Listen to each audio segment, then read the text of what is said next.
Hello everyone, আসসালামু আলাইকুম। Welcome back to my YouTube channel. আমার আজকের ভিডিওটা আরও একটা ডেইলি লাইফ ব্লগ। সো চলো আজকের ভিডিওটা শুরু করা যাক। আজকের ভিডিওটা আমি সকাল থেকে শ্যুট করতে পারিনি, আমি দুপুর থেকে শুরু করছি। দুপুরে এখানে প্রথমে আমি লাঞ্চ করে নিচ্ছিলাম, আর আম্মু আজকে করেছিল ফ্রোজেন মটরশুঁটি দিয়ে কই মাছের ভুনা। এই তরকারিটা খুবই মজা হয়। আম্মু শীতের সময় মটরশুঁটি অনেকগুলো এনে তারপর ফ্রোজেন করে রেখে দেয়, তারপর সারা বছর আমরা এগুলো খেতে পারি। এরপর তার কিছুক্ষণ পর আমার একটা পার্সেল চলে আসে, আমি ওইটা রিসিভ করে নিয়ে আসি। তারপর আমি এখন দুপুরে খাওয়ার পর গ্রিন টি খাওয়ার অভ্যাস করতেছিলাম। সো আমি গ্রিন টি নিয়ে বসে পড়লাম, টিভি দেখতেছিলাম আর গ্রিন টি খাচ্ছিলাম। অ্যান্ড এই তো গ্রিন টি খাচ্ছি আমি। গ্রিন টিটা খেয়ে আমার মুখের স্বাদটা পুরো নষ্ট হয়ে গেছে। তার জন্য ফ্রিজে চকলেট ছিল, তো আমি একটা চকলেট নামিয়ে খেয়ে ফেললাম। আমার কাছে একটা স্নিকার্স চকলেট ছিল, আরও বিভিন্ন ধরনের ছিল।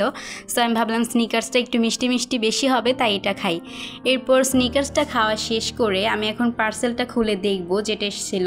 তারপর বিকালে মনে হলো একটু ফ্রেশ জুস বানিয়ে খাই। আমার ফ্রেশ জুস বেশি পছন্দ দোকানের কেনা জুসগুলো থেকে, তার জন্য আমি একটু আমের জুস বানিয়ে নিচ্ছিলাম। এখানে আমি কাঁচা আমের জুস বানাচ্ছিলাম, যেটা ঘরে থেকে একটু পেকে গিয়েছিল। সো আমি একটু কাঁচা আম, তারপর কাঁচামরিচ আর বিট লবণ দিয়ে জুসটা বানিয়েছিলাম। এটা খেতে খুবই মজা হয়, তোমরাও ট্রাই করতে পারো। এই তো জুসটা বানানো শেষ, এখন এটাকে আমি ছেঁকে নিব। জুসটা ভালো করে যদি ব্লেন্ড না হয়, ছেঁকে নেওয়ার কারণে এটা খেতে অনেকটা স্মুথ লাগে। এরপর কি আমি এটার মধ্যে একটু বরফ অ্যাড করে নিচ্ছিলাম, আর একটা ওয়ান টাইম গ্লাস ছিল, সো এটার মধ্যেই ঢেলে এখন আমি খাবো। আর দেখো কি সুন্দর একটা কিউট স্ট্র নিয়েছি। এই স্ট্রটা আমি কিনেছিলাম অনেক দিন আগে, ভাবলাম আজকে স্ট্রটা দিয়ে জুসটা খাই, যেহেতু আমি ব্লগ করতেছিলাম। অ্যান্ড তারপর বিকালে আমার স্টুডেন্ট পড়িয়ে আমি আর আম্মু বের হয়ে গিয়েছিলাম, একটু স্বপ্নতে যাব। কিছু কেনাকাটা ছিল, কিছু কেনাকাটা বলতে ভুল, আমি মূলত গ্রিন টি কিনতে গিয়েছিলাম শুধু। তারপর বাকিগুলো এমনি কিনে নিয়ে আসছি, দেখতেছিলাম আসলে এখানে কোনটা কিনবো না কিনবো। তারপর আমি ওখান থেকে আর কিছু কেনাকাটা করলাম। এগুলোই গিয়ে যেগুলো দরকার ছিল না কিন্তু আমি অফারে দেখতেছিলাম, ওগুলো সব নিয়ে আসতেছিলাম। দরকার ছিল শুধু গ্রিন টিটাই, কিন্তু গিয়ে তারপর আরও অনেক কিছু কিনা হয়ে গেল। এরপর কিনে টিনে আমরা বাসায় চলে যাচ্ছিলাম। তারপর বাসায় এসে এখন আম্মু এগুলো সব গুছিয়ে রেখে দিবে।